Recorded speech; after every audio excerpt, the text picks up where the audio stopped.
তিন রাজনীতিকদের বিরুদ্ধে নতুন করে তদন্ত চায় অভয়ার পরিবার। নির্মল ঘোষ, সঞ্জীব মুখোপাধ্যায় এবং সোমনাথ দের বিরুদ্ধে অভিযোগ অভয়ার পরিবারের। তিন নেতাকে তদন্তের আওতায় আনার জন্য আবেদন করেছে অভয়ার পরিবার। সরাসরি কথা বলবো, সুকান্ত মুখোপাধ্যায় আমাদের সঙ্গে রয়েছে। সুকান্ত,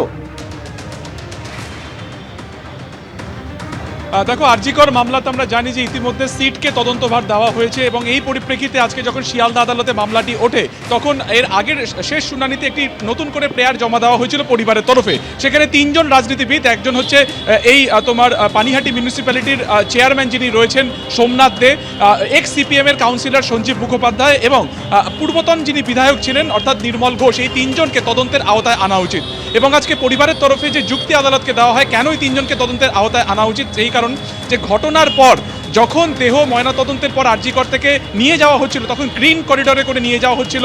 বাবা মা যখন বাড়িতে ছিলেন সেই সময় বাবা মা না জানতেই বা তাদের অজান্তেই তাদের মেয়ের দেহকে নিয়ে যাওয়া হয়েছিল শ্মশানে শেষকৃত্যের জন্য। এবং তারা আরও অভিযোগ করেন যে গ্রিন করিডোর করে যেভাবে বা যত দ্রুততার সাথে এই দেহ শ্মশানে নিয়ে যাওয়া হয়েছিল কোথাও না কোথাও এর নেপথ্যে ষড়যন্ত্র রয়েছে। শুধুমাত্র তাই নয়, সেটি তিনি আরও বা পরিবারের তরফে আরও যেটা আদালতকে বলা হয় যে সেদিনকে ঘটনার স্থলে অর্থাৎ শ্মশানে 2 থেকে 3টে মৃতদেহ থাকা সত্ত্বেও তাদের টোপকে কেন তার মেয়ের দেহ শেষকৃত্য করা হয়েছিল এটা জানা প্রয়োজন। এছাড়া যেটা আরও তারা বিস্ফোরক যে তথ্য তারা দেন, তারা যেটা বলেন যে এই তিনজনকে তদন্তের আওতায় এই কারণে আনা উচিত যে এই ইনস্ট্রাকশন তাদেরকে কে দিয়েছিল এত দ্রুততার সাথে। তার কারণ এই দেহ আরজি করে ছাড়া তারা অন্য কোনো হাসপাতালেও বডি প্রিজার্ভ করে তারা ময়নাতদন্ত করতে চেয়েছিলেন, তার কারণ নিরপেক্ষতার স্বার্থে। কিন্তু বডি প্রিজার্ভ করার আগেই তাদের মেয়ের দেহ শেষকৃত্য করে দেওয়া হয়, ফলত ঠিক কী ঘটেছিল সেটা তাদের পক্ষে জানা সম্ভব হয়নি। এবং আদালতে তারা এটাও বলতে থাকেন যে সিবিআই তাদের কোনো কথা শোনেনি।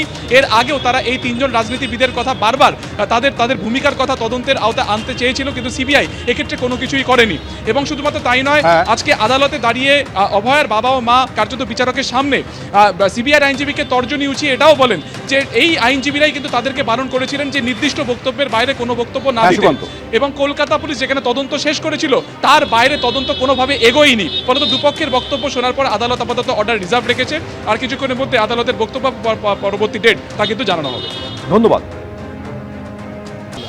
তিনজন হচ্ছে নির্মল ঘোষ, সোমনাথ দে এবং সঞ্জীব মুখার্জি। এদের এগেনস্টে যে এলিগেশন আমরা প্রথম থেকে সিবিআইকে জানিয়েছি, সিবিআই সেভাবে কাজ করছিল না, তাই আমরা একটা পুট আপ দিয়েছিলাম, প্রেয়ার দিয়েছিলাম শিয়ালদা সিজিএমের কাছে।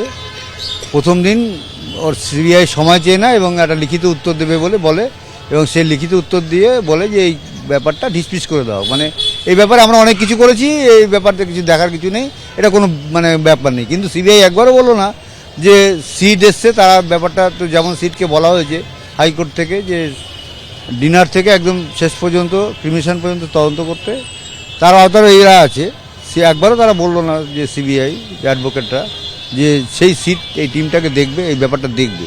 এই বিল্ডিংয়ের 4 তলায় বসে আমাকে শিখিয়ে নিয়ে যাওয়া হয়েছে এবং আমাদের বাড়িতে গিয়ে আইও সীমা পাউজা আমাকে বলে এসছেন এর বাইরে কিছু বললে সঞ্জয়কে আমরা আটকে রাখতে পারবো না, সঞ্জয় ছাড়া পেয়ে যাবে। এই ভয় দেখানো হয়েছে প্রথম থেকে। না, আমরা লিখিত অভিযোগ দেইনি, এই কথাটা বলছি। সুমিত রায় তফাদার দেখলেন একটা ডেড বডি না জানি না, উনিও জানেন না, তো তার গায়ে কোনো বস্ত্র নেই, তখন উনি একটা কম্বল চাপা দিয়ে দিলেন গায়ে। এটা উনি ডাক্তার হয়ে যে করলেন এটাও তো উনি অপরাধ করলেন। উনি কেন আসবেন না তদন্তের আওতায়? তাছাড়াও